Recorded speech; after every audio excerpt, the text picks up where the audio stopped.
জোহরা হোসেন তার ছোট বোনের বাসায় বেড়াতে যাচ্ছে। সেখানে ৩-৪ দিন থাকবে। অরিত্রকে তিনি জোর করছেন তার সাথে যাওয়ার জন্য। অরিত্র শুনছে না, সে নাছোড়বান্দা যাবেই না। জহুর হোসেন বললেন, আহরাব চলো বাবা, তোর মেজো খালামণি আর ছোট মামারা যাবে তোর ছোট খালার বাসায়। সবাই মিলে খুব আনন্দ হবে। তোর সব খালাতো মামাতো ভাই বোন যাচ্ছে, কত মজা হবে। মা সম্ভব না, তুমি যাও, ঘুরে আসো, মজা করে আসো। আমি তো বাসায় থাকি না, তুমি একা একা থাকো সারাটা দিন, তাই তুমি 3 দিন কেন, 1 সপ্তাহ ঘুরে আসো, মজা করে আসো। তোকে একা রেখে আমি যেতে পারি? আমি মজা করব আর এদিকে আমার ছেলে কি করবে একা একা? আমার মজাই মজা, তোর ভালো লাগার দরকার নেই মা। আমি ওখানে যেয়ে কোনো মজা পাই না। হয় তোমরা সবাই বড়রা আর না হয় সব পোলাপান, ওদের সাথে কি মজা করব? ও বাবা, এটা কীরকম কথা হারাম? ওরা ছোট হয়েছে তো কি হয়েছে?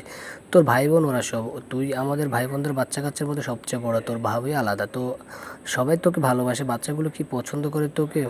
খুব পছন্দ করে। এই জন্য একেবারে গাদাগুলো আইসে বলে লুকোলুকি খেলতে। আর ওগুলোর মধ্যে তো সবচেয়ে বড় যেইটা ইন্টারে পড়ে, ওইটা কেমন কেমন জানি করে। আমি ওর ভাই, আর মাইয়া এসে আমার সাথে ফ্লার্টিং করে। যাবো না আমি, তুমি যাও। হুস মারি দেবো। এ ফ্লার্টিং করে না, তুই বড় ভাই তাই লজ্জা পাই মনে হয়। খুব লজ্জা পাই, বুঝলাম। তা যাই হোক, আমি যাবো না। আর আমাদের কালকে প্ল্যান আছে, সবাই আনির বাসায় স্টে ওভার করব। ও এবার বুঝলাম, এই একদিনের স্টে ওভারের জন্য তুমি যাবে না। আচ্ছা, বোঝা হয়ে গেছে আমার, আর লাভ নেই, তাহলে আমি গেলাম, আজ বিকালে বের হচ্ছি। এই বলে জোহরা হোসেন চলে গেলেন। আজ শুক্রবার। আনিয়া ওর মাকে বলতে ভুলে গিয়েছে যে সবাই আজ রাত্রে ওর বাসায় আসবে। সে ঘুম থেকে উঠলো 10টায়, উঠে দেখলো বাসায় হরেক রকমের আয়োজন চলছে। তার মা রান্নায় ব্যস্ত। সে কিছু জিজ্ঞেস করবে তার মাকে, তার আগে দেখে কলিং বেল বেজে উঠলো। আনিয়ার বাবা বারান্দায় ছিলেন। তিনি বারান্দা থেকে আওয়াজ দিয়ে বললেন, কেউ একটু দেখো তো। আনিয়া ওর বাবাকে বলল, দেখছি। দরজা খুলে দেখলো তার মেজো চাচা মানে প্রতিহার বাবা আশরাফুল চৌধুরী আর প্রতিহারা এসেছেন। আনিয়া ভাবলো হয়তো শুক্রবার দেখে বেড়াতে এসেছেন। এরপর ছোট চাচা আর তার পরিবারের লোকও আসলো কিছুক্ষণের মধ্যে। এরপর আনিয়া ওর মাকে এত ব্যস্ত থেকে কিছু জিজ্ঞেস না করে ওর বড় ভাইকে জিজ্ঞেস করতে গেল। সেখানে তার বড় ভাইয়ের সাথে ছিল প্রলব। আনিয়ার ভাই আবরারের তার আলমারি থেকে শার্ট বের করে করে ট্রায়াল করাচ্ছিল। আনিয়া অবাক হয়ে জিজ্ঞেস করলো, ভাইয়া তোরা কোথায় যাবি? আবরার ওর দিকে তাকিয়ে বলল, না। আনিয়া আরও অবাক হয়ে জিজ্ঞেস করলো, তাইলে এগুলো কি এত সাথে স্ক্যান, ফ্যামিলি গেট টুগেদার? তো প্রলব আনিয়ার দিকে তাকিয়ে বলল, এই গাধি, তুই কি এই বাড়ির নাকি আমাদের বংশের মাইয়া? সত্যি করে বলতো। আবরার বলল, না না বাবা, ওরে রাস্তারে কুড়াইয়া আনছিল, এই জন্য কিছু খোঁজ রাখে না। প্রলব এবার হা হা করে হেসে দিল। আনিয়া বিরক্ত হয়ে বলল, বল কি হইছে, কার বিয়া লাগছে বল। এই বলে আনিয়া চুপ হয়ে মাথায় হাত দিয়ে খাটে বসে পড়ল। প্রলব বলল, তোর ভাইয়ের বিয়া লাগছে শালি। আনিয়া বলল, ভুলে গেছিলাম, আজকে তো মেয়ের বাড়ির লোক আসার কথা, এই জন্য আমার পুরো গোষ্ঠী শুদ্ধ আসছে। আবরার বলল, না রে, গোষ্ঠী শুদ্ধ আসলে ঘরে থাকতে পারতি না। এই বলে প্রলব আর আবরার হাসাহাসি করলো। প্রলব বলল, এই পুচকি যা, বাকি বাকি পুচকিগুলোর কাছে আমাদের চিল করতে দে। আজকে চিল করবো আমি আর আবরার, তুই প্রমিরে নিয়ে থাকিস, ওরাও থাকবে রাত্রে, আমিও আবরারের সাথে থাকবো। আনিয়ার মাথা কাজ করছে না। সে দৌড়ে তার মায়ের কাছে গেল। রান্নাঘরে মা চাচি সবাই একসাথে গল্প করছে আর কাজ করছে। আনিয়া বলল, আম্মু অনেক বড় আকাজ করে ফেলছি। আনিয়ার ছোট চাচি মজা করে বলল, ভাইয়ের আগেই বিয়ে করেছিস? না না না, আজকে ফ্রেন্ডরা মিলে স্টে ওভার প্ল্যান করছিলাম, সবাই আমার বাসায় আসবে। আমার মনে ছিল না যে আজ ভাইয়ের বিয়ের কথা বলতে মেয়ের বাড়ির লোকের আসবে। আনিয়ার মা একটু চিন্তিত হয়ে বললেন, কিছু করিস না আনি, এত খাটাখাটনি করে এরপর ছেলে মেয়েগুলো আসলে ওদের জন্য কিছু করতে পারবো? আচ্ছা আম্মু, আমি মানা করে দেই? কোনো দরকার নেই, বলেছিস, এখন মানা করলে কেমন হয়ে যায়? আসুক ওরা, এমনিও ওরা সন্ধ্যার পর আসবে না, আর এরা সবাই লাঞ্চে আসবে, বিকালের মধ্যে চলে যাবে না। আম্মু তোমার কষ্ট হবে তো? না বাবা, ছেলে মেয়েগুলো কতদিন আসে না, এতদিন পরে আসলে আমার ভালোই লাগবে। প্রতিহার মা বলল, ভাবি আপনি কি সুন্দর সব ম্যানেজ করে নিতে পারেন, আর আমি আমার ছেলে মেয়েদের সামলে উঠতে পারি না। আনিয়ার মা বলল, কে বলেছে অন্যের ছেলে মেয়েদের ম্যানেজ করে ফেলো, আর তো নিজের ছেলে মেয়ে, একটা টিচারই পারে এগুলো। মায়ের অনুমতি পেয়ে আনিয়া খুশি। আনিয়া আর মা চাচিদের কথার মাঝে থাকতে চায় না, তাই সে সেখান থেকে দ্রুত গতিতে কেটে পড়ল। নিজের রুমে এসে দেখে প্রতিহা, প্রমিতা আর ছোট চাচার 2 মেয়ে বসে আছে তার রুমে গাদা দিয়ে। আনিয়া বলল, আরে বাচ্চারা কি করিস তোরা? প্রতিভা বলল, কথা নাই তোমার সাথে। ছোট চাচার বড় মেয়ের রায়া বলল, কেন আপু, কি হয়েছে? বুঝবি না, কলেজে উঠ। ও এসএসসি শেষ আমার, মানে আমি কলেজে। এবার বলল আনিয়া বলল, থাম পোলাপান, ভাব আজ আমাদের ভাবি আসবে, বংশের প্রথম ভাবি। প্রমিতা বলল, এমনি বললো না, বিয়ের পর ভাবি বলবো। প্রতিহা বলল, কেন এখন বললে কী হয়েছে? এমনি, আমার ভালো লাগছে না অনিপু।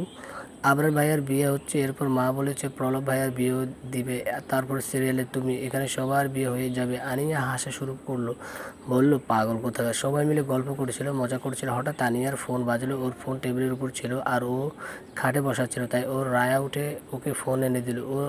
ওর নাম দেখে হাসতে হাসতে হুটুপুটু খাচ্ছে। ও বলল, আপু অরিও বিস্কিট কী নাম আবার? শুনে সবাই হাসাহাসি করলো। পতিয়া বুঝতে পেরেছে অরিত্র। এর আগে পতিয়া অনেক দেখেছে আনিয়াকে ওর বন্ধুদের সাথে ফোনে কথা বলতে, তখন চিনত না কাউকে, এখন সবাইকে চিনে। প্রমিতাও জানে। আনিয়া বলল, ওর রিয়েল নাম কি জানিস? অরিত্র আহরাব। আমরা ফাইজলামি করে ওকে অরিও বিস্কিট ডাকি। সবাই হাসাহাসি করলো। পতিয়া চুপচাপ বসে রইল। ফোনটা কেটে গিয়েছে দেখে আনিয়া ভাবলো একটু পরে ব্যাক করবে। ও ওর কাজিনদের সাথে গল্প করছে। আর রায়া বলল, আনিপু নাম শুনে ক্রাশ খেয়ে গেলাম, তোমার বন্ধুকে দেখবো, ভালো লাগলে প্রেম করাই দিও। আমার তো প্রেমের বয়স হয়েছে, তাই না? প্রতিহা শুনে চটে গেল, বলল, এই পোলাপান এত পাকনা হয়েছে স্ক্যান, থাপ্পড় লাগাবো, আসছে প্রেমের বয়স হয়েছে, যা এখান থেকে। আনিয়া বিষয়টা বুঝলো। আনিয়া বলল, উফ প্রতি থাম, মজা করে বলছে। আনিয়ার রুম থেকে ওর ছোট চাচার মেয়েরা চলে গেল, ওদের মা ডেকেছিল তাই। আর প্রমিতাকে প্রলব আর আবরা ডেকেছিল ওদের একটা কাজ করাতে, তাই ও সেখানে গিয়েছে। আনিয়ার মাথার কাছে মাথা মিলিয়ে শুয়ে প্রতিয়া মোবাইল ঘাঁটছে। ঠিক তখনই আনিয়াকে অরিত্র আবার ফোন করলো। আনিয়া এবার রিসিভ করলো। যেহেতু আনিয়ার মাথার কাছে প্রতিয়ার মাথা ছিল, তাই সব কথোপকথন শোনা যাচ্ছিল। আনিয়া অরিত্রকে বলছে, কী হয়েছে অরিও বিস্কিট? আনি মাই হানি, ফোন রিসিভ করিসনি কেন? Do you know how much I missed you? আরে কত মিস করে রে, কই ছিলে তুমি হানি? বাসায় গেস্ট আসছে, মানে আজ আবরার ভাইয়ের বিয়ের কথা বলতে মেয়ের বাড়ির লোক আসবে। হোয়াট? আমাদের স্টে ওভার? মানে তুই তো বলেছিলি স্টে ওভার তার জায়গায় আছে, রাতের বেলা কিছু নেই, ওরা লাঞ্চে আসবে। ও ওকে হানি, তুমি তাহলে এখন বিজি, ফোন রাখো, আমি আমার পেপসিকে ফোন দিই। আচ্ছা বাই। প্রতিহা তো এগুলো সব শুনেছে, ফোন রাখতে বলল। আব্বা হানিপুর এত পিরিত কবে জন্মালো? কি বলিস? সব শুনলাম। এরপরও বলবো ওই ছেলে তোমার best friend? No problem, before boy before best. বুঝি? একটু বেশি বুঝে ফেলো, যা এখান থেকে। যাবোই, ভাবছিলাম তোমার সাথে থাকবো আজকে, আর তুমি কি না তোমার বন্ধুদের ইনভাইট করলা? আরে বাবা সত্যি আমি ভুলে গেছিলাম যে আজকে এত কিছু। তোরাও থাকবে, ওরাও আসবে, সবাই তো সবাইকে চিনি। আমাদের ফ্রেন্ডের সাথে আবরার ভাইও জয়েন করে, আজ প্রলব ভাইয়া তুই আর প্রমিও জয়েন করবে, বাকি পোলাপান দুইটা তো চলে যায় বাসায়, নাইলে এগুলারই নিতাম আমরা। সব কিছু চলে গেল। বিকালবেলা আনিয়ার ভাইয়ের বিয়ের ডেটও ফিক্সড হয়ে গেল। সবাই গেল, প্রলব থাকলো। প্রলব আর আবরার সব সময় শুক্রবার অথবা বৃহস্পতিবার একসাথে কাটায় যে কোনো কারো বাসায়। আর মাঝে মাঝে প্রতিয়া প্রমিতা আসলে আনিয়ার কাছে থাকে, আজও তাই। কিন্তু প্রতিয়া থাকতে চাইছিল না, অনেক জোর করে আনিয়া রেখেছে। প্রমিতাও জোর করেছে। আনিয়া রান্নাঘরে ওর মায়ের সাথে কাজ করছিল, তখন প্রমিতা প্রতিয়াকে বলল, দেখ প্রতি, আনিপুর ফ্রেন্ডরা কি জ্যোৎস্না কি সুন্দর স্টে ওভার করে প্রায়, আমার তো খুব ভাল লাগে। আমার মোটে ভাল লাগে না, এসব কিছু করতো না। আনিপু যদি অরিত্র নামের ছেলেটা ওর বিএফ না হতো, ধুর এমন কিছু না। আনিপু বারবার বলেছে। হ্যাঁ বলেছে, আর তুই তাই বিশেষ করে বসে থাক। আজকে আমার পাশে বসে কথা বলেছে ওরা, ওই ছেলে ওকে হানি আই মিসড ইউ এইসব বলেছে। ও নিজেও সুন্দর করে এগুলোর উত্তর দিচ্ছিল। এরপরে তুই বলবি আমি বেশি বুঝি, তাইলে তুই অনেক কম বুঝিস। আর কিছুই বলতাম না। কি সত্যি বলছিস প্রতি? না, মিথ্যা কথা বলেছি, আমার বিশেষ করতে মন চায় না। আমি ক্রাশ খাইছিলাম অরিত্র ভাইয়ার উপর, দূর হলো না আমার ভাইয়া থেকে সেই বানানো। এই যে পোলাপানদের মতো তুইও শুরু করলি, ওর মধ্যে কি পায় পোলাপান? তুই বুঝবি না এগুলোর ফিলিংস। আমার মাথা। প্রতিয়া ডাইনিং রুমে বসে পানি পান করছিল, হঠাৎ কলিং বেল বেজে উঠলো। আনিয়া রান্নাঘরে ছিল, আবরার আর প্রলব বাইরে গিয়েছিল একটু, তাই প্রতিয়া ভাবলো হয়তো ওর ভাইয়ারাই এসেছে। ও গিয়ে দরজা খুললো, দরজা খুলে চমকে গেল। দরজার সামনে অরিত্র আর ইমন। অরিত্র ভেবেছিল আনিয়া দরজা খুলবে, তাই সে দরজা খোলার সাথে সাথে ফুল নিয়ে বলে উঠলো, this is for you the beautiful lady. কিন্তু প্রতিহাকে দেখে ভ্যাবাচ্যাকা খেয়ে গেল। প্রতিহারও একই অবস্থা। ইমন সাথে সাথে বলে উঠলো, আনিয়া আছে? আসলে ও ভেবেছিল দরজাটা আনিয়া খুলেছে। প্রতিহা ইমনের দিকে তাকিয়ে ওর কথা শুনছে। ইমন বলল, যদি আনিয়াকে রাখতে একটু, ভিতরে যদি একটু ঢুকতে দিতে। প্রতিহা তাড়াতাড়ি দরজার সামনে থেকে সরে গিয়ে বলল, আসুন, আনিপু কাজ করছে। এই বলে প্রতিহা আনিয়াকে ডাক দিয়ে নিজে হনন করে রুমে চলে গেল। প্রতিহা এবার খেয়াল হলো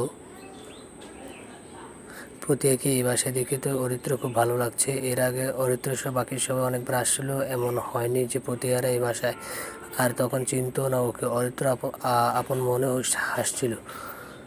আর ভাবছিল কিভাবে ওর সামনে ও ফুল ধরলো। প্রতিহা তো পুরো অবাক হয়ে গিয়েছিল। প্রতিহা রুমে গিয়ে দরজা লাগিয়ে দিল রুমের। প্রমিতা জিজ্ঞেস করলো, কি হয়েছে তোর, অরিত্র এসেছে? আহা, এভাবে বলিস কেন ব্যায়ামে, বল অরিত্র ভাইয়া এসেছে। প্রতিহা আর চোখে প্রমিতার দিকে একবার তাকালো। প্রমিতা বলল, যাই একটু দেখা করে আসি। অরিত্র ভাইয়া একা এসেছে নাকি বাকি সবাইও? ওর আরেকটা বন্ধু আছে না, যেটা সবসময় ওর সাথে থাকে, ও এসেছে। কে, ইমন ভাইয়া? প্রমিতা রুমের বাইরে গেল। প্রতিহা মনে মনে ভাবলো, এই ছেলের কি সাহস বাবারে, গার্লফ্রেন্ডের জন্য ফুল এনেছে, আবার দরজা খোলার সাথে সাথে বলে, this is for the beautiful lady.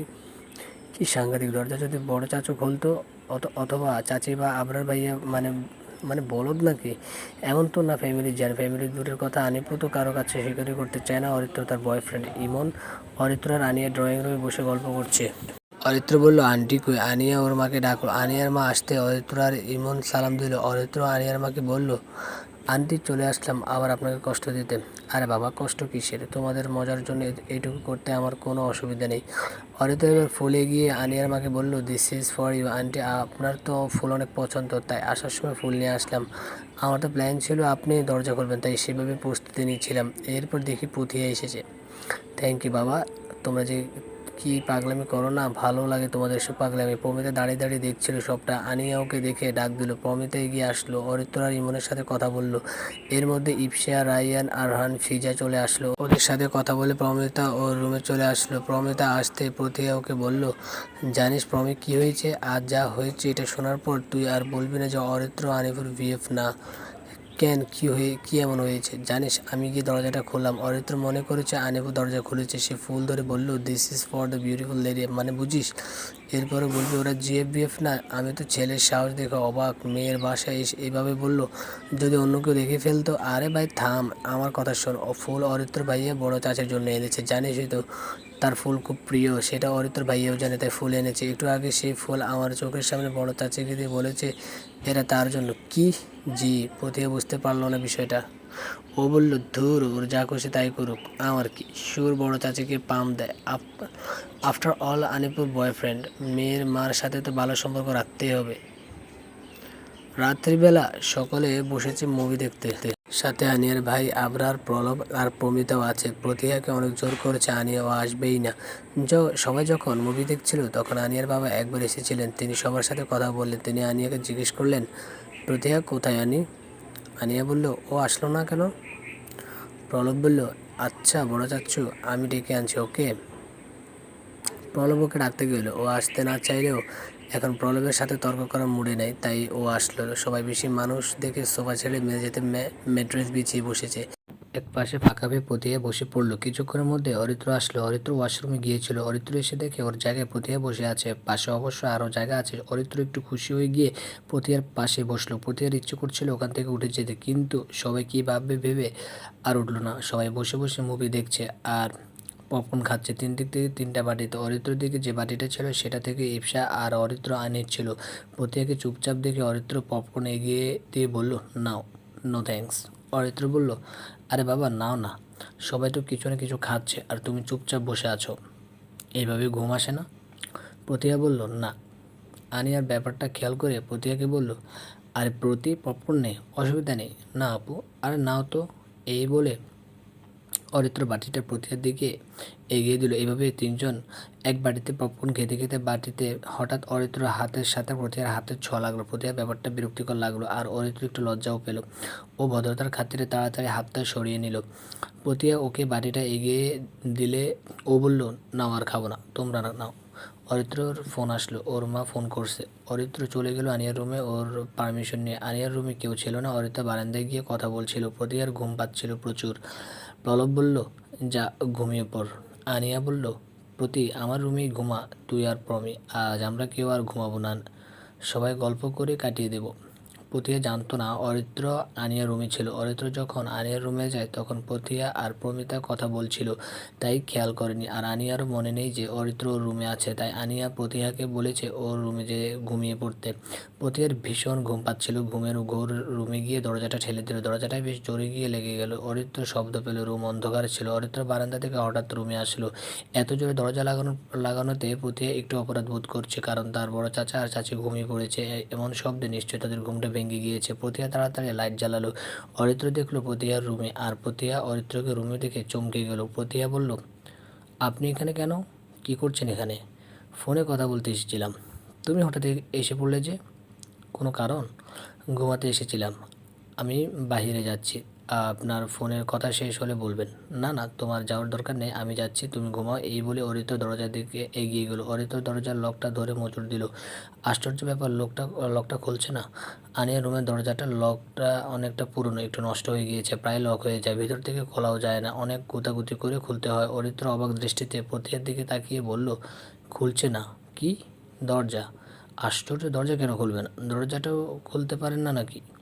প্রতিয়া এগিয়ে কয়েকবার ধরে লকটা মোছামুছি করলো। এরপর ওর মনে পড়লো আগের বার যখন এসেছিল তখন আনিয়া বলেছিল দরজাটা লক হয়ে যায়, তার মানে জোরে লাগানোর কারণে দরজাটা লক হয়ে গিয়েছে। এইবার প্রতিয়া কী করবে? ও অরিত্রের দিকে তাকিয়ে বলল, লকটা নষ্ট ছিল, একটু আগে জোরে দরজা লাগানোর কারণে লক হয়ে গিয়েছে। এখন আনিবু আর আবরার ভাইয়াকে ডাকা লাগবে। আচ্ছা, আমি আনিকে ফোন করছি। প্রতিয়া ভয়ার্ত কণ্ঠে বলল, কিন্তু কি? সবাই দরজা খুলতে এসে কী ভাববে? আপনি রুমে থাকতে আমি কেন রুমে ঢুকে দরজা লাগালাম? তাতে কি? তুমি তো জানতে না আমি এই রুমে, আর আমিও জানতাম না তুমি এসেছো। প্রলব ভাইয়া, আবরার ভাইয়া, বড় চাচু চাচি এরা যদি কিছু মনে করে? ধুর পাগল, কি মনে করবে? অরিত্র আনিয়াকে ফোন দিয়ে বলল, আনি একটু আর্জেন্ট তো রুমের দিকে আয় তো, ঝামেলা হয়ে গিয়েছে। কি ঝামেলা? আর বলিস না, অনেক বড় ঝামেলা। এক অসম্ভব সুন্দরীর সাথে রুমে আটকে গিয়েছি, বেহায়া লোকটাও খুলছে না। প্রতিয়া ভ্রুকুচকে অরিত্রের দিক তাকালো, মনে মনে ভাবলো ছেলেটা কোন লেভেলের বেহায়া। মনে মনে নিশ্চয়ই খুশি হয়েছে দরজাটা লক হয়ে যাওয়াতে। ও আল্লাহ বাঁচাও, এই ছেলে ভালো না। আনিয়া অরিত্রকে বলল, বলিস কি? কীভাবে? একটু আগে অনেক জোরে শব্দ হলো, তার মানে তোরা জোরে দরজা লাগিয়েছিস আর লক হয়ে গেছে? আমরা দরজা লাগাইনি, প্রতিয়া লাগিয়েছে। তুই আয় তাড়াতাড়ি, না হলে তোর বোন ভয়ে কান্না করে দিবে। অরিত্র ফোনটা কেটে দিল। প্রতিয়া বলল, কিসের ভয়? আমি কান্না কখন করলাম? ভয় কখন পেলাম? মানে কথা বাড়িয়ে বলা কি আপনার নেচার? আরে রাগ হয়েও না সুন্দরী, সরি, তুমি ভয় পাওয়ার মতো মেয়ে না, আর আমি সাথে থাকতে ভয়ের কিচ্ছু নেই। প্রতিয়া কিছু বলবে তার আগে আনিয়া আর আবরার আর প্রলব আসলো। চাবি দিয়ে কিছুক্ষণ নাড়াচাড়া করার পর খুলেছে লকটা। দরজা খোলার সাথে সাথে প্রতিয়া আনিয়াকে বলল, আনিপু, অরিত্র ভাইয়া রুমে ছিল, তুমি বলনি কেন? বেচারা আটকে গিয়েছিল। আমি যখন রুমে আসলাম ভাইয়া বারান্দায় ছিল, কথা বলছিল ফোনে, আর হঠাৎ দরজাটা লেগে গেল। কথাগুলো প্রতিয়া এক নিঃশ্বাসে বলে ফেলল। সামনে প্রলব আর আবরার ছিল, তারা কী ভাববে এই ভেবে প্রতিয়ার প্রতিক্রিয়া দেখে প্রলব বলল, তা তা কী হয়েছে? এমন এমন করছিস কেন? এত নার্ভাস কেন? অরিত্র প্রতিয়ার অবস্থা দেখে ভীষণ হাসি পাচ্ছিল। বহু কষ্টে সে হাসি চেপে বলল, ভাইয়া, প্রথমে রুম অন্ধকার ছিল, আমি হঠাৎ বারান্দা থেকে বের হয়ে সামনে এসেছি, ও কোনো ভূত ভেবে ভয় পেয়েছে। এরপর বললাম, এটা তো আমি, তোমার অরিত্র ভাইয়া। পরে হালকা স্বাভাবিক, তাও ভয় পেয়েছে। প্রতিয়া, পানি খাও তাড়াতাড়ি, অনেক ঘাবড়ে গিয়েছো। আরে আমি ভূত না রে বাবা। অরিত্র কথা শুনে প্রতিয়া ভ্রু কুঁচকে তাকালো ওর দিকে, বেশি কিছু বললো না, কারণ না হলে ব্যাপারটা কেমন হয়ে যাবে। অরিত্র চলে আসলো লিভিং রুমে। আবরার আর প্রলব চলে গেল ওদের রুমে। তারা আর মুভি দেখবে না। অরিত্র লিভিং রুমে গিয়ে হাসতে হাসতে সোফায় গড়াগড়ি খেলো। আর হান জিজ্ঞেস করলো, কী হয়েছে তোর? অরিত্র কথা বলছে না, হেসেই যাচ্ছে। ইমন ধমক দিল, ওই হইছে কি বল? ইপসে বলল, মনে এত রং কেন ভাইয়া? প্রমিতা ফেল করে তাকিয়ে আছে, কাহিনী কি হলো? আনিয়া এসে বলল, আরে এ রং কি আর খালি রং? মিস্টার অরিত্র আহারা ওরফে অরিও বিস্কুট আজকে একদম অরিও চিজ কেক হয়ে গিয়েছে। সবাই জিজ্ঞেস করলো কেন? আনিয়া এরপর বলল, তিনি আজ তার সুন্দরীর সাথে লক হয়ে গিয়েছিল এক রুমে। ইমন বলল, কি হয়েছে পরিষ্কার করে বলতো? অরিত্র হাসতে হাসতে বলল, কীভাবে? প্রত্যেকে ভয় পেয়েছে। এক নিঃশ্বাসে কীভাবে বলল যে ওর সাথে কীভাবে এক রুমে লক হয়েছে। এগুলা দেখে অরিত্র হাসতে হাসতে শেষ। সবাই শুনে তারাও হাসলো। আরহান, রায়ান, ফিজা মজাও করলো এ নিয়ে। ইমন অবশ্য প্রত্যেককে নিয়ে কখনো মজা করে না। ওদের কাহিনী পাশে বসে চুপচাপ দেখছিল প্রমিতা। এই কাহিনী দেখে প্রমিতা অবাক। প্রমিতা জিজ্ঞেস করলো, অরিত্র ভাইয়া, আপনি প্রতীকে পছন্দ করেন? সবাই এবার চুপ হয়ে গেল, তাকালো প্রমিতার দিকে। প্রমিতা এখানে ছিল, কারো খেয়াল ছিল না। আনিয়া ভালো করে জানে প্রমিতা কোনো কথা জানলে তা প্রতিয়ার কানে যাবে, তাই সে বলল, না এমন কিছু না, আর যা হয়েছে তা প্রতীকে বলবি না কখন। অরিত্র বলল, প্লিজ ডিয়ার সুন্দরী বোন, আরেক সুন্দরী, তুমি এগুলা ওকে বলো না। প্রমিতা কতক্ষণ চুপচাপ ওদের দিকে তাকিয়ে থেকে বলল, আচ্ছা ঠিক আছে, বলবো না। আমি এগুলো বললে প্রতি আমাকে মেরেই ফেলবে। প্রলব আর আবরার ওদের রুমে বসে গল্প করছিল আর কফি খাচ্ছিল। প্রলব হঠাৎ জিজ্ঞেস করলো, আবরার, অরিত্র ছেলেটা কি ভালো? ভীষণ ভালো, ওরা সবাই খুব ভালো। আনিয়া কি ওকে পছন্দ করে? না, একদমই না। ওরা সবাই অনেক ফ্রেন্ডলি। তাহলে আনিয়াকে ওই সময় হঠাৎ করে মাই হানি বলে সম্বোধন কেন করলো? আরে ওটা ওদের স্টাইল। ওরা এক একজনকে পরস্পরকে কী কী যে বলে। আনিরে হানি বানিয়ে দিচ্ছে, ওদের সাথে সবগুলার নাম, এমন খাবারের নাম দেওয়া। বাই ওদের মাঝে একটা মেয়ে আছে না, কোনটা? ইপসা। তো ভালোই লেগেছে আমার। মানে মানে তোর বিয়ে হয়ে যাচ্ছে, তোর থেকে 1 মাসের ছোট আমি, আমারও তো বিয়ের বয়স হয়েছে, তাই না? এই কাহিনী তাহলে তো সেটিং করা লাগবে। এই না না, পুচকিকে কিছু বলবি না। দিনকাল ভালোই যাচ্ছিল। অরিত্র ভার্সিটিতে গিয়ে এখন প্রতিহার খোঁজ করে। বন্ধুদলের কেউই ভাবেনি কখনো যে অরিত্র এমন হুটহাট কারো প্রেমে এতটা পাগল হয়ে যাবে। অরিত্র যে ছেলে ছিল, সারাদিন লেখা পড়া, গান করা, কবিতা লেখা, ছবি আঁকা, এসব কাজের মধ্যেই ছিল। ভার্সিটিতে এসে ক্লাস বাদেও সে এই কাজ সেই কাজ করতো। এখন যে একদমই করে না তা না, করে, কিন্তু ভার্সিটিতে এসে আগে একটু প্রতিহাকে খুঁজে নেয়। তারপর আজ শুক্রবার অরিত্র আর ইমন গেল ওদের পুরনো এক বন্ধুর বাসায়। অরিত্র আর ইমন সে বন্ধুর বাসায় থেকে আসছিল তখন দেখে ভর দুপুরে নির্জন রাস্তায় একপাশে 5 মোটরসাইকেল নিয়ে কতগুলো ছেলে গোল গোল ঘুরছে। ছেলেগুলোকে দেখেই বখাটে লাগছে। দূর থেকে অরিত্র ধারণা করলো নিশ্চয়ই কোনো মেয়েকে ইফটিজিং করছে। অরিত্র রিক্সাওয়ালাকে বলল রিক্সা থামাতে। ইমন ফোনে কাজ করছিল একটু, ও তাকায়নি। ও সোজাসুজি অরিত্রকে বলল, কি হলো দোস্ত, রিক্সা থামালি কেন? সামনে দেখ। ইমন এবার সামনে তাকালো। তাকিয়ে অরিত্রকে বলল, কি হচ্ছে ওখানে? মনে তো হয় কোনো মেয়েকে ডিস্টার্ব করছে। নেমে পড়, লেটস গো। এই বলেই ইমন রিক্সা থেকে নেমে পড়ল। নামলো অরিত্র। প্রতিহা ভয়ে কুঁকড়ে যাচ্ছে। প্রমিতা প্রতিহার পিছনে ওকে জড়িয়ে ধরে দাঁড়িয়ে আছে। প্রমিতা ভয়ে কান্নাও করছে। প্রতিহা ভয় পাচ্ছে কিন্তু বুঝতে দিচ্ছে না। ছেলেগুলো খুবই বাজে, বখাটের দল। কী করবে বুঝতে পারছে না। এক দুজন হলে হয়তো কোনোভাবে বাঁচা যেত, কিন্তু কমপক্ষে এখানে 10 জন আছে। এদের মাঝ থেকে যাবে কি করে? প্রমিতাকে নিয়েও কাউকে ফোন করে ডাকার সুযোগ নেই। প্রতিহা এখন মনে মনে আল্লাহকে ডাকা ছাড়া কোনো উপায় খুঁজে পাচ্ছে না। তাও অনেকটা সাহস করে বলল, আমাদের ছেড়ে দিন, ভালো হবে না কিন্তু বলছি, যেতে দিন আমাদের। এই বখাটে ছেলেদের মধ্যে সেদিনের পাশের বিল্ডিংয়ের বখাটের ছেলে দুটোও আছে। প্রতিহা বুঝতে পারছে ওরা সেদিনের জন্য রাগ হয়ে এগুলো করছে। ওদের মধ্যে থেকে একটা ছেলে প্রতিহার দিকে এগিয়ে আসলো। বলল, কি গো তেজি মাইয়া, কি করবি? প্রতিহা কাপা গলায় বলছে আমাদের যেতে দিন। এতই সহজ? হা হা হা, কিছু না নিয়ে যেতে দেবো, একটু কিছু দাও, তারপর ভাইবা দেখা যাবে। প্রতিহা এবার কান্না করে দিল। আর সামনে রাখতে পারছে না। ওর প্রচুর ভয় লাগছে, প্রচুর ঘৃণাও লাগছে। মানুষ এমন হতে পারে, ওর ভাবতে ভয় লাগছে। কি করবে এখন? ওকে যদি কিছু করে, সাথে তো ওর বোনটাও আছে, এরও যদি কোনো ক্ষতি করে তখন কি হবে ওর পরিবারের? ওদের যদি মেরে ফেলে তাহলে ওদের বাবা মায়ের কী হবে? প্রতিহা এবার কেঁদে বলল, সরি ভাইয়া, ভুল হয়েছে, আমাদের ক্ষমা করুন, যেতে দিন আমাদের।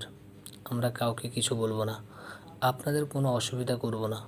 আমরা কি আপনার কোনো ক্ষতি করেছি? প্লিজ যেতে দিন। এত সহজ না, আমাদের সাথে যা ব্যবহার করছিস, এখনও আস্ত আছিস, এটাই অনেক। আর একটা কথা বলবেন, আর একটু হলে প্রমিতা অজ্ঞান হয়ে যাবে। ওর গা হাত পা কাঁপছে। ওর যেটুকু সাহস ছিল। প্রমিতা কান্না করার পর সব শেষ। প্রমিতা ভাবলো যে করে হোক ওকে ওখান থেকে প্রতিহাকে নিয়ে পালাতে হবে। প্রমিতা আস্তে আস্তে চারিদিকে দেখলো। ছেলেগুলো ওদের চারপাশ দিয়ে ঘিরে রেখেছে, কিন্তু একটু ফাঁকা আছে দুজনের মাঝে। ও আর প্রতিহা যদি জোরে দৌড় দেয় তাহলে ওদের ধাক্কা দিয়ে চলে যেতে পারবে। প্রমিতা প্রতিহার হাতটা শক্ত করে ধরলো আর দৌড় দিল, কিন্তু যেতে পারলো না। উল্টো ছেলেগুলো আরও চটে গেল। একটা ছেলে বলল, এই একদম চালাকি না, বেশি চালাকি করলে একদম শেষ হয়ে যাবি। আর একটা ছেলে বলল, বস আর দেরি করেন না, কাজ সাইরে ফেলান। সবাই আরেকটু এগিয়ে আসলো ওদের দিক। সামনের ছেলেটা এগিয়ে এসে প্রতিহার গলায় হাত দিয়ে পর ওড়নাটা সরিয়ে নিতে যাচ্ছিল। প্রতিহা আর প্রমিতা দুজনে চোখ বন্ধ করেছিল, প্রতিহার মনে হচ্ছিল এই যে বুঝি সব শেষ। ছেলেটা যেই প্রতিহার ওনা হাত দিতে গেল এমন সময় ছেলেটার পিঠে এমন এক লাথি পড়লো যে দূরে গিয়ে ছিটকে পড়লো। ওদের দলের অন্যান্য সবাই খেপে গেল। অরিত্র আর ইমন মারামারি করলো। হালকা পাতলা মারামারির পর ইমন অরিত্রকে বলল, দোস্ত তুই ওদের সামলা, বাকিটা আমি দেখতেছি। অরিত্র রীতিমতো অবাক হয়ে গিয়েছিল যখন এখানে আসে। ও প্রতিহা আর প্রমিতাকে দেখে অনেক অবাক হয়ে গিয়েছিল। অরিত্র প্রচুর রাগ হচ্ছে এই বখাটেগুলোর উপর। মন চাচ্ছে সবগুলোকে মেরে খুন করে ফেলুক। কত বড় সাহস ওদের! কিন্তু প্রতিহা আর প্রমিতা প্রচুর ভয় পেয়েছে। ওরা এখনও চোখ বন্ধ করে আছে। প্রমিতা চোখ খুলছে কিন্তু প্রতিহা এখনও চোখ বুজে আছে। অরিত্র ভীষণ খারাপ লাগছে। ও প্রতিহার হাত দুটো ধরে বলল, ভয় নেই, চোখ খোলো। আর কোনো ভয় নেই। প্রতিহা কান্না করছে আর বলছে, না আমি চোখ খুলবো না। চোখ খুললে ভয়ানক কিছু দেখতে হবে, আমি পারবো না। অরিত্র আবার বলল, একটু চোখ খুলো, কথা দিচ্ছি কিচ্ছু হবে না, কোনো ভয় নেই। প্রমিতাও ভীষণ ট্রমায় চলে গিয়েছে। ও নিজেও কিছু বুঝতে পারলো না কি হলো। তবে যা হয়েছে ভালো হয়েছে। ওর মুখ দিয়ে কোনো কথা বের হচ্ছে না। ও তাকিয়ে আছে ইমনের দিক। ইমন কিভাবে মারামারি করছে। ইমন আর অরিত্র এসে ওদের বাঁচালো। প্রতিহা চোখ দুটো খুলে অরিত্রকে দেখে ওকে জড়িয়ে ধরে হাউমাউ করে কেঁদে উঠল। অরিত্র এত খারাপ লাগলো, কি যে মায়া হচ্ছে ওর মেয়েটার জন্য। অরিত্র প্রতিহাকে আশ্বাস দিল, কান্না করো না, ভয় নেই। প্রতিহা কিছুটা স্বাভাবিক হলো। অরিত্র বলে, একদম সময় নেই, এখান থেকে তাড়াতাড়ি সরো। এই বলে অরিত্র প্রতিহা আর প্রমিতাকে দূরে নিয়ে গেল। প্রতিহা দেখলো ইমন একা একা মারপিট করছে। বেচারাকে অনেক মার খেতে হচ্ছে এতগুলো মানুষের সাথে। ও একা কীভাবে পারবে। প্রতিহা অরিত্রকে জিজ্ঞেস করলো, আপনি চলে আসলেন এখানে? ওখানে তো ইমন ভাইয়া একা। অরিত্র হালকা এসে বলল, ওসব মারামারি আমি ভয় পাই, আমি ওসবের ভিতর কম যাই। ওদের জন্য ইমনই যথেষ্ট, সবগুলো হাড় ভেঙে দেবে। তুমি তাড়াতাড়ি তোমার বাসায় ফোন করো। প্রমিতা বলল, অরিত্র ভাইয়া প্লিজ আপনি একটু দেখুন, ওখানে ইমন ভাইয়া একা, ওরা অনেক ডেঞ্জারাস, ওদের কাছে অস্ত্রও আছে। প্রমিতা এই কথা বলার সাথে সাথে শুনতে পেল, কিচ্ছু হয়নি, আমি ঠিক আছি। প্রমিতা পিছনে ফিরে তাকালো। ইমনকে ঠিকঠাক দেখে মনে শান্তি অনুভব করলো প্রমিতা আর প্রতিহা দেখলো ইমনের গায়ে রক্তমাখা। প্রতিহা চিন্তিত হয়ে ইমনের দিকে এগিয়ে গিয়ে বলল, এ কি, আপনার মাথায় রক্ত, গায়ে রক্ত, আপনি তো ভালোই আহত হয়েছেন। না আহত হয়নি, তবে করেছি, ওদের ছুরি দিয়ে 2-3 জনকে আঘাত করেছি। প্রতিহা আর প্রমিতা স্বস্তি পেল। প্রলব প্রতিহা আর প্রমিতাকে এগিয়ে দিল। আশরাফুল চৌধুরী গিয়ে এগিয়ে নিয়ে এলো ওদের। অরিত্র আর ইমন প্রলবকে বলল কিছু কথা আছে, তাই প্রলব গেল না। প্রলব ওদের এগিয়ে আবার এলো ইমন আর অরিত্রের কাছে। প্রলব আসার পর ইমন বলল, ভাইয়া ওরা খুব খারাপ, 2-3 জন আহত হয়েছে, এখনও ওখানে ওরা উৎপেতে আছে। আমার হাত কেটে গিয়েছে দেখে আমি পালিয়েছি, কিন্তু ওরা এখনও ওখানে। প্রতিহা আর প্রমিতা খুব সাবধানে রাখবেন। প্রলব বুঝতে পারছে না কি বলবে। ওর বোনদের সাথে আজ কত বড় দুর্ঘটনা ঘটে যাচ্ছিল। ওরা দুজন না আসলে কি হতো কি জানে। অরিত্র ইমনের জন্য চিন্তিত হয়ে গেল। অরিত্র বলল, ভাই আমার, তুই ঠিক আছিস? সরি রে, আমি তোর সাথে থাকতে পারিনি। ওদের দুজনকে ওখান থেকে সরিয়ে আনা প্রয়োজন ছিল, তাই তোকে ফেলে চলে আসতে হয়েছে। চল এখন গিয়ে সাইজ করি। তা তো করতেই হবে, খোঁজা শুরু করে দিয়েছে এতক্ষণ। প্রলব বলল, নিশ্চয়ই খুঁজতে খুঁজতে আমার বাসার ওদিকে গিয়েছে, জানে, আর যাই হোক ওখানেই যাব আমরা। অরিত্র চিন্তিত স্বরে বলল, ভাইয়া তাহলে অনেক দেরি হয়ে যাচ্ছে, আমাদেরও যাওয়া উচিত ওখানে। আঙ্কেলও একটু আগে ওদের নিয়ে বাসার দিকে গিয়েছে। কিন্তু তোমরা যাবে? এমনি তোমরা আঘাত পেয়েছো, আমি দেখছি, তোমরা যাও। ইমন বলল, না ভাইয়া কিছু হয়নি, চলেন। আচ্ছা। প্রলব, ইমন আর অরিত্র রওনা হলো প্রতিহার বাসার দিকে। যে ভয়টা ছিল তাই হলো। প্রতিহাদের বিল্ডিংয়ের গেট ঘেরাও করেছে ওরা। আশরাফুল চৌধুরী মেয়েদের নিয়ে আগেই চলে এসেছিলেন, যে কারণে ভিতরে ঢুকতে পেরেছিলেন। আশরাফুল চৌধুরী তাড়াতাড়ি ওনার অফিসে ফোন করলেন। অরিত্র, ইমন আর প্রলব আসলো। যা ভেবেছিল তাই হয়েছে। অরিত্র, ইমন আর প্রলব শুরু করলো ওদের সাথে মারামারি। অরিত্র একটাকে ধরে ইচ্ছেমতো মারছে, যেটা প্রতিয়ার গায়ে হাত দিতে যাচ্ছিল। অরিত্র নিজের উপর থেকে নিয়ন্ত্রণ হারিয়ে ফেলেছে। ওর মন চাচ্ছে ওই ওই শয়তানটাকে খুন করতে। মার খেতে খেতে একসময় বদমাসটা জ্ঞান হারালো। অরিত্র গিয়ে অন্যান্যগুলোকেও মারল, কিন্তু দুর্ভাগ্যবশত একজনের হাতে ধারালো ছুরি ছিল। ছুরিটা গিয়ে অরিত্রের পেটের আঘাত করে বসলো। অরিত্র ভীষণ ব্যথায় রাস্তায় বসে পড়ল। বখাটেদের দলের সবাই পালিয়েছে। ইমন গিয়ে অরিত্রকে ধরলো। ইমন অরিত্রকে জিজ্ঞেস করলো, অরিত্র, কি হয়েছে তোর দোস্ত? Are you okay? অরিত্র পেটের উপর থেকে হাত সরালো। প্রচুর ব্লিডিং হচ্ছে। ইমন দেখে ঘাবড়ে গেল। ও আর প্রলব তাড়াতাড়ি অরিত্রকে নিয়ে হাসপাতালে গেল। প্রতিহা আর প্রমিতা রুমে বসে আছে। শাহানুর চৌধুরী এসে ওদের রুমের জানালা আর বারান্দার দরজা লাগিয়ে রেখেছে। এমনকি ঘরের প্রত্যেকটা দরজা লাগিয়ে রেখেছে সে। মেয়েদের সাথে আর যা হয়েছে, এরপর সে শান্ত হতে পারছে না। সে ছেলের কথা ভেবে যে সেই যে বের হলো আর ঘরে আসলো না। বলল যে দুইটা ছেলে প্রতিহা আর প্রমিতাকে বাঁচিয়েছে, তাদের মধ্যে একজন আঘাত পেয়েছে, তাকে নিয়ে হসপিটালে গিয়েছে। আশরাফুল চৌধুরী গিয়েছেন তার ফোর্সদের দিয়ে বখাটেগুলোকে ধরাবেন বলে। সেও এখনও আসছে না। মেয়ে দুটোকেও নিয়ে কি করবেন? আজ যে কাহিনী হলো, ওরা আরও ক্ষেপে গিয়েছে। মেয়ে দুটো আর ঘর থেকে বের হতে পারবে না।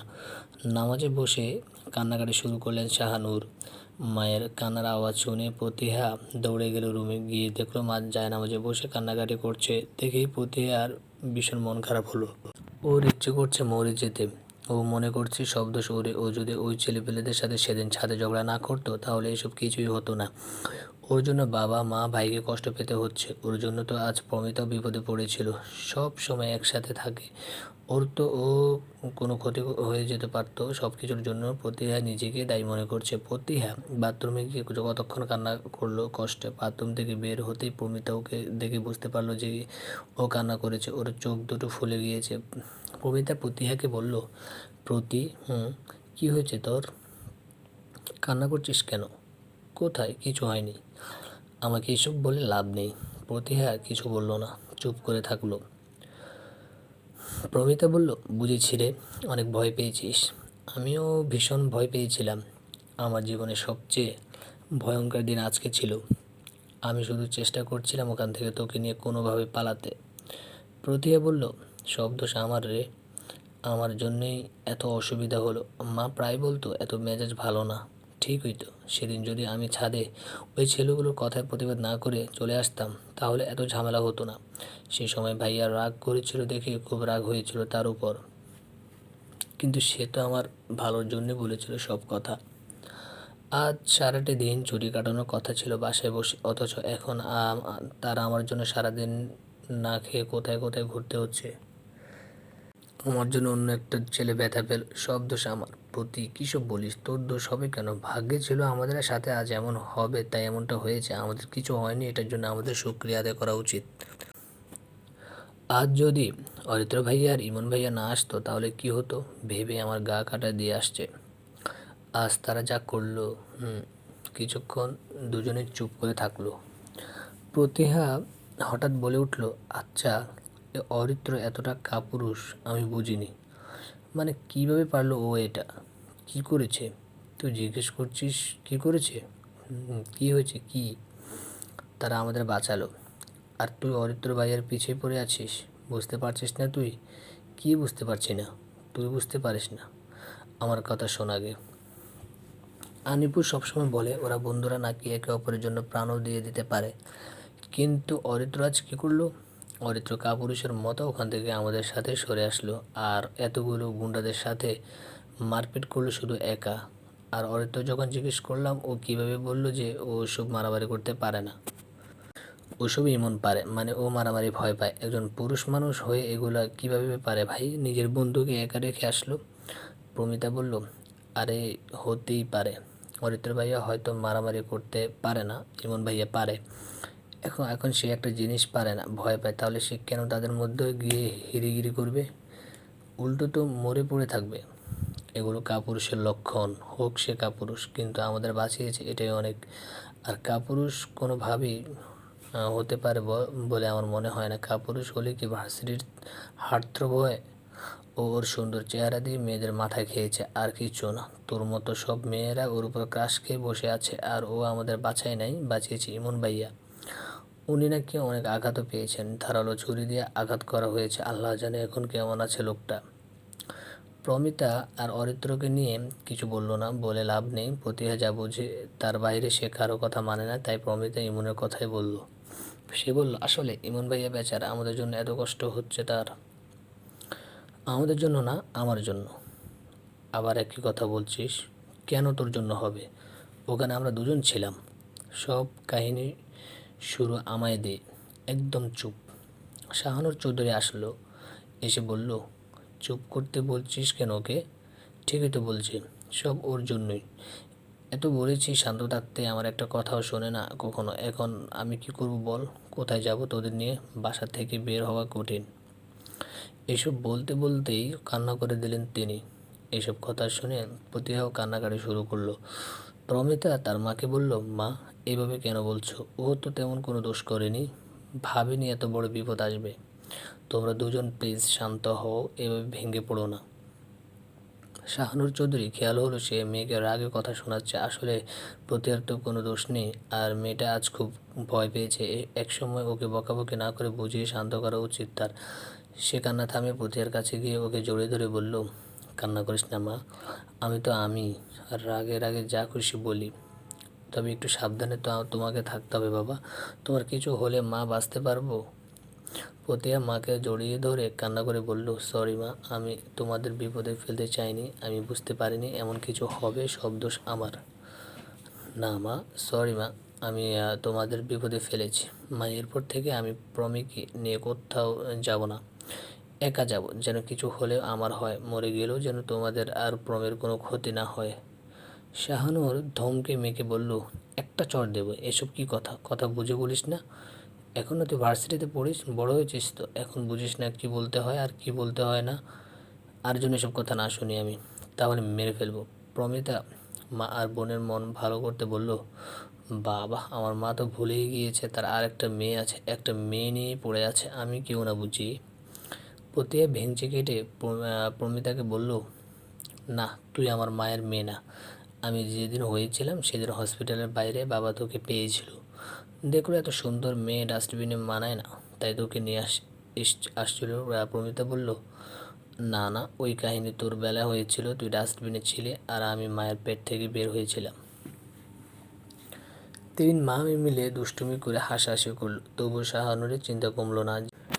যেমন চিন্তা মেয়েদের নিয়ে, তেমন চিন্তা ছেলে আর স্বামীকে নিয়েও হচ্ছে তার। অরিত্র হসপিটালের বেডে শুয়ে আছে।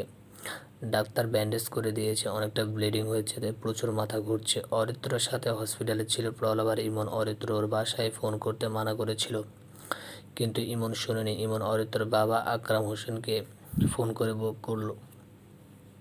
আকরাম হোসেন দেশে ফিরেছে 3 দিন হলো। এতদিন বাইরে থেকে এখানে অফিসেও অনেক কাজ জমে গিয়েছে। সেসব কাজ করতে সে শুক্রবারেও অফিসে গিয়েছে। বাসায় কদিন ধরে সময় দিতে পারছে না, তিনিও একটু ব্যস্ত ছিলেন। ইমন 2-3 বার কল করেছে, কিন্তু দেখেননি। যখন একটু সময় পেলেন তখন দেখলেন ইমনের মিসড কল গুলো। অরিত্র যেহেতু বেশি সময় ইমনের সাথে ঘোরাঘুরি করে, তাই ইমনের নাম্বারটা আকরাম হোসেনের কাছে সেভ করা আছে। অরিত্রর মায়ের কাছে অবশ্য বাকিদের নাম্বার আছে। আকরাম হোসেন ইমনের ফোন দেখে বেশ অবাক। ইমন কখনো ফোন করে না তাকে, বরং অরিত্রকে ফোন করে না পেলে সে ইমনকে ফোন করেন। তিনি ইমনকে কল দেখে তাড়াতাড়ি ইমনকে কল ব্যাক করলো। কল ব্যাক করতেই ইমনের ফোনের ওপাশ থেকে ভয়ার্ত স্বরে বলল, আসসালামু আলাইকুম আঙ্কেল। ওয়ালাইকুম আসসালাম বাবা। আঙ্কেল, একটু জরুরি কথা ছিল আপনার সাথে। জি বাবা, বলো। আসলে আঙ্কেল, একটা সমস্যা হয়েছে, আপনার একটু হসপিটালে আসা লাগবে। আকরাম হোসেন বেশ চিন্তিত হয়ে গেলেন। তিনি বললেন, কেন, কি হয়েছে? আহরাব কোথায়? ঠিক আছে তো? জি আঙ্কেল, ও ঠিক আছে, ও আমার সাথে আছে। হালকা একটু ব্যথা পেয়েছে, আপনি চিন্তা করবেন না। আপনি আসুন হসপিটালে, আসলে বুঝতে পারবেন। আমি আপনাকে হসপিটালের অ্যাড্রেস মেসেজ করছি। এখনই আসছি আমি। আঙ্কেল, আর একটা রিকোয়েস্ট। কি? আঙ্কেল, আপনি আন্টিকে আগে থেকে কিছু বলবেন না, আন্টি অনেক বেশি চিন্তা করবে। হয়তো তো আপনাকেও জানাতে মানা করেছে, আমার মনে হলো আপনাকে জানানো উচিত, তাই বললাম। আচ্ছা বাবা, তুমি আহরাবকে বলো চিন্তা না করতে, আমি এখনই যাচ্ছি ওর কাছে। আকরাম সাহেব এসে দেখলেন তার ছেলে পেটে ব্যান্ডেজ লাগিয়ে বেডে শুয়ে আছে। ছেলেকে দেখে সে পাগলের মতো হয়ে গেল।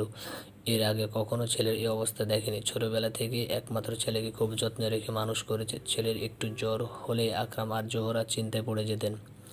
ছেলের বক্সিংয়ের খুব শখ ছিল, তাও দিতে চায়নি ছেলেকে বক্সিং শিখতে, কারণ ছেলে ব্যথা পাবে এটা তাদের পক্ষে মেনে নেওয়া কষ্টকর ছিল। কিন্তু ছেলের আবদারও ফেলতে পারতো না, তাই ছেলে বক্সিং শিখিয়েছিল। প্র্যাকটিসের সময় ব্যথা পেলে তার মা তাকে খুব রাগ করতো, বেডরুমে গিয়ে কান্নাও করতো। তখন আকরাম সাহেব বোঝাতেন যে ছেলে শক্ত হতে হবে, যেন সে কোনো বিপদে পড়লে নিজে রক্ষা করতে পারেন। কিন্তু আজ সে আকরাম সাহেব ছেলের একটুকু ব্যথা দেখেই ভয় পেয়ে গেলেন।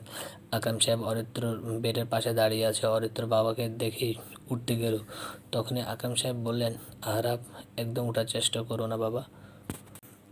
অরিত্র ইমনের উপর খুব রাগ হচ্ছে। ও বারবার মানা করেছিল বাবা মাকে না জানাতে, তাও ও জানিয়ে দিল। বাবার মুখটা কেমন শুকিয়ে গিয়ে চোখে দেখে কি দরকার ছিল বলার, ও বাসায় গেলে তো জানতে পারতো, তখন জানালে বুঝতো তেমন কিছু হয়নি। ছেলে একা একাই বাসায় ফিরেছে, কিন্তু এইভাবে হসপিটালে শুয়ে আছে দেখলে ভাববে তার কি না কি হয়ে গিয়েছে। অরিত্রর বাবাকে বলল, বাবা, আই এম ফাইন, জাস্ট একটু কেটে গিয়েছে ওখানে, আর কিছুই না, আমি একদম ঠিক আছি। তুমি আসলে কেন? আমি তো বাসায় যেতাম, তোমাকে জানাতে মানা করেছিলাম। তুমি এই ইমন আমার কথাই শুনে না, বন্ধু নামের কলঙ্ক একটা। এবার অরিত্র ইমনের দিকে তাকিয়ে বলল, সত্যি করে বলতো, তুই কি আমার বন্ধু নাকি আমার বাবা মায়ের?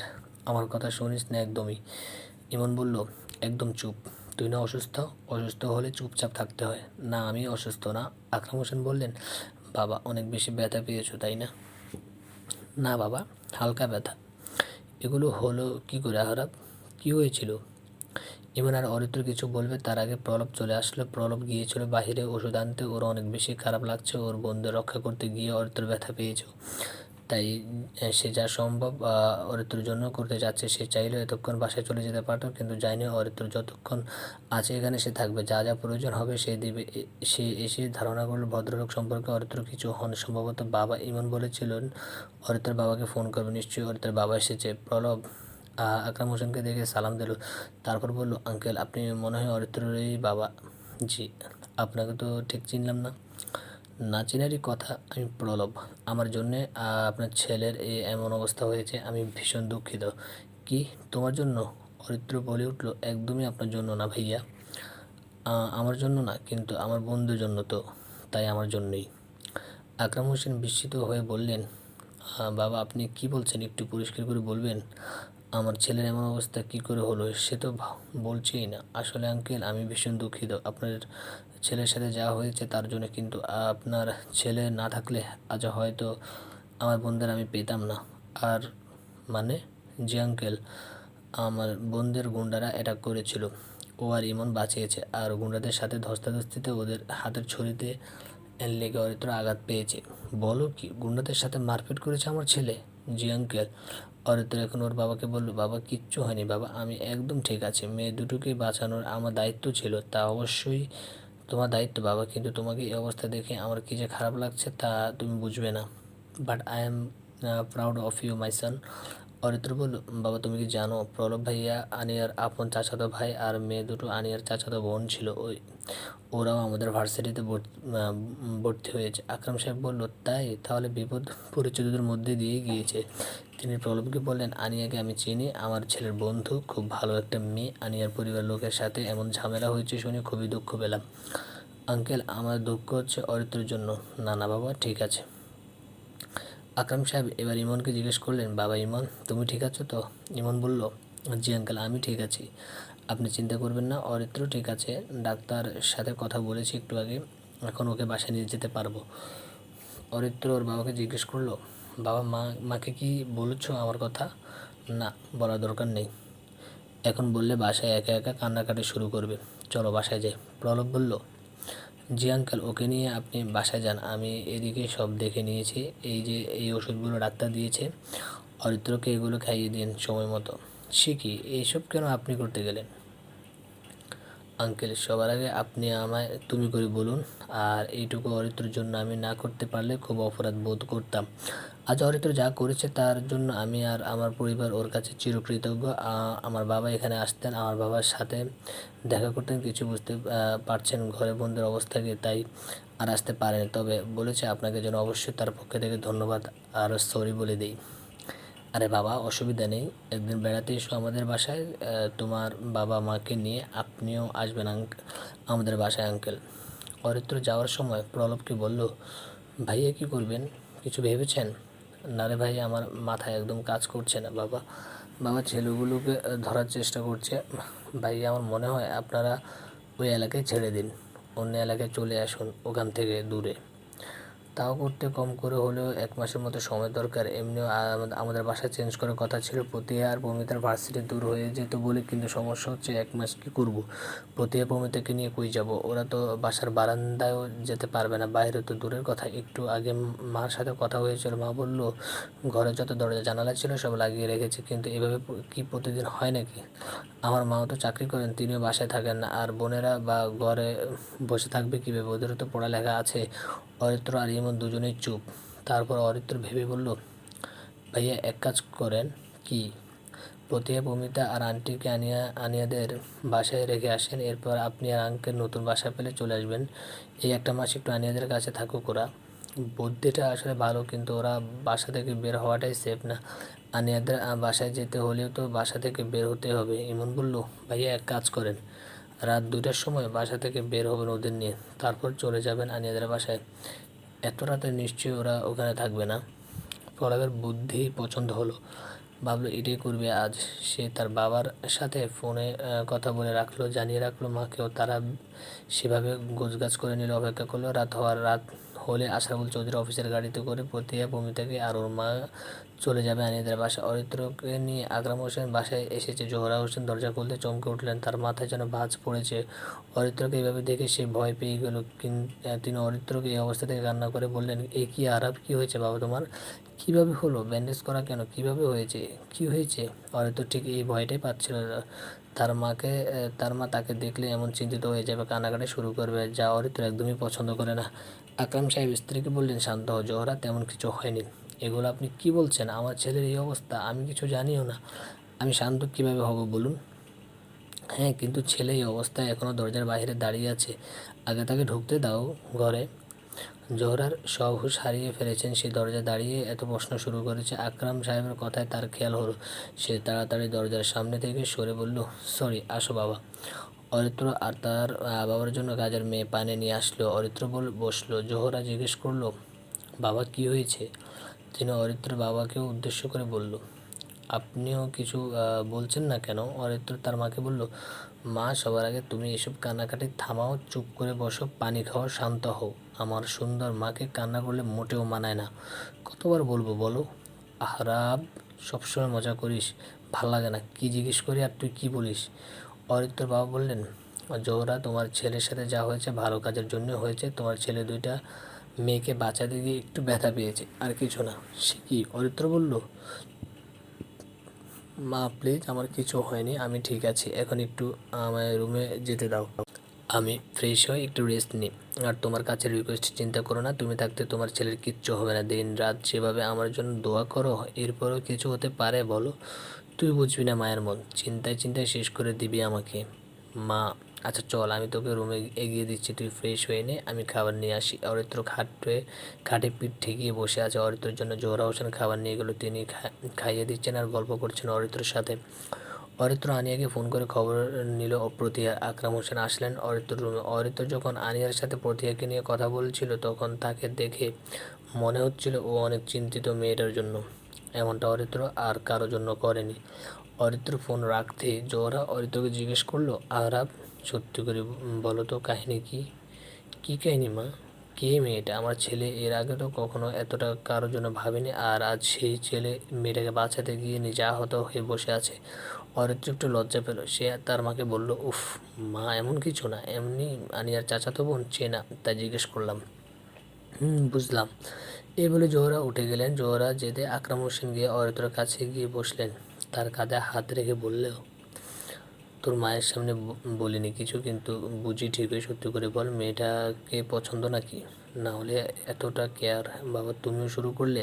এমন কিচ্ছু না। না বাবা, না বললে হয় না? তোমার বয়স আমি পার করেছি, এই বয়সে কোনো মেয়ে দেখলে ভালো লাগতেই পারে, আমারও কত লাগতো।